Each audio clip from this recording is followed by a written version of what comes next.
سید نور زمان نقشبندی شاذلی کے لیٹسٹ بیان سننے کے لیے سید نور زمان نقشبندی شاذلی چینل کو سبسکرائب کریں۔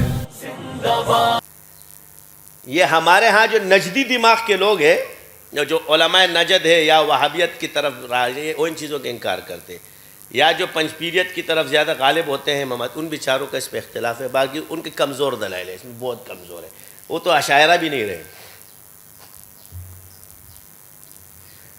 اہل سنت والجماعت کے اندر دو عقیدے ہیں، ایک اشاعرہ ہے اور ایک ماتوریدیہ ہے۔ اور امام ابو حنیفہ رحمۃ اللہ علیہ فرماتے ہیں کہ اگر کوئی مسلم تمہیں صالح خواب سنائے تو اس کو تسلیم کرو، یہ وصایہ شریف کے اندر موجود ہے۔ تو جو اپنے آپ کو حنفی کہتے ہیں اور انکار خواب کرتے ہیں، ان کا کیا حال ہوگا؟ تو کہتے ہیں جی حضرت آپ خواب کو حجت مانتے ہیں۔ میں نے کہا نہیں، ہم سچا مانتے جو ہمیں آتا ہے۔ میں نے کہا حجت میں اور سچے میں فرق ہے، ہمارے خواب سچے ہو جاتے ہیں، حجت تو ظاہر کی چیز ہوتی ہے نا، خواب توڑی۔ میں نے خواب دیکھا کہ اللہ نے مجھے سلسلہ دے دیا، تو خواب سچا ہو گیا، پوری دنیا میں پھیل گیا اور آج تک پھیل رہا ہے۔ اب میرا خواب جو سچا ہوا ہے، اب تم بتاؤ کہ جو میں کام کروں شریعت کے مطابق ہے یا نہیں، تو جتنے وظائف خلاف شرع ہے یا نہیں؟ کہتے جی شرع کے۔ میں نے کہا حجت ایسی ہو گیا نا۔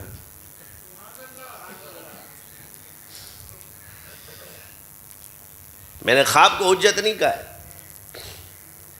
خواب مبشرات میں سے ہے، مگر خواب سچے بھی ہوتے ہیں اور بشارت والے بھی ہوتے ہیں۔ جو دنیا میں ظہور پذیر ہو جاتے ہیں وہ سچے ہو جاتے ہیں، اور جب آخرت کے ساتھ تعلق کریں گے تو وہ مبشرات جیسے ہوتے ہیں۔ جو موت کے بعد ہے وہ مبشرات ہے، جو دنیا میں وہ سچے ہو گئے۔ تو مبشرات ہے ہمارے، اس کے لیے کہ سچے خواب ہوتے ہیں تو اللہ تعالیٰ نے ہر کسی کا خواب سچا نہیں کرنا، سچے خواب بھی ہوتے ہیں، تعبیر بھی ہوتی ہے۔ اس کے بعد ہم نے کہا جو علم تعبیر جانتا ہو، جو علم جانتا ہو، اس کے راز اور نیاز کو بھی جانتا ہو۔ اب ہمارے والے بھی لڑک جاتے، ایک کہتا ہے میں تعبیر جانتا ہوں، ٹیڑھی تعبیریں دے دیتا ہے۔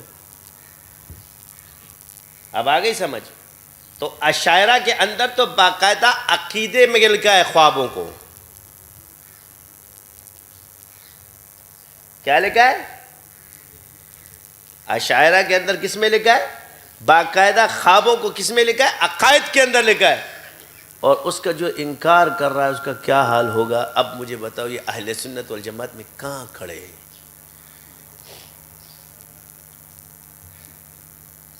میں نے ایک تشریح کی تھی بیانوں کے اندر، اللہ کا شکر، وہ کہتے ہیں نا کہ اللہ تمہارا علم غلط نہ کرے۔ تو عبداللہ ابن مسعود رضی اللہ تعالیٰ کو ایک مسئلہ فرمایا، تو اس کے پیچھے صحابی نے کہ یہ حضور نے اسی طرح کیا تھا۔ تو میں نے آپ کو کہا تھا مبتدا کے پیچھے یا اس کے پیچھے نماز ہر مسلمان کے پیچھے ہو، جس کو تم مسلمان سمجھتے اس کے پیچھے نماز ہو جاتی ہے۔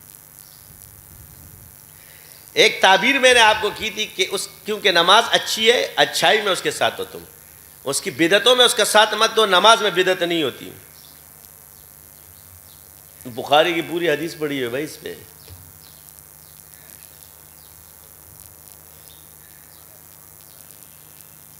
بخاری نے اس پہ حدیث نقل کی ہے۔ میں نے کہا اللہ تیرا شکر ہے کہ اس سلسلے کا علم محفوظ ہو گیا، بس یہ بہت ہے۔ ہم خراب ہو سکتے ہیں، سلسلے کا علم صحیح ہونا چاہیے۔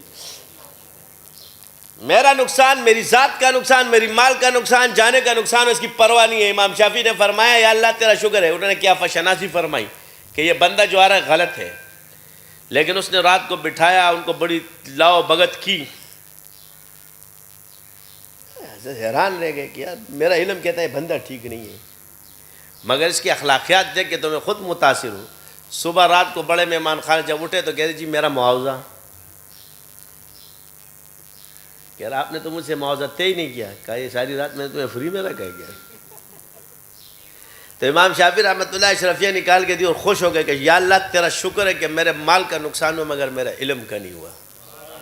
علم غلط نہیں ہونا چاہیے۔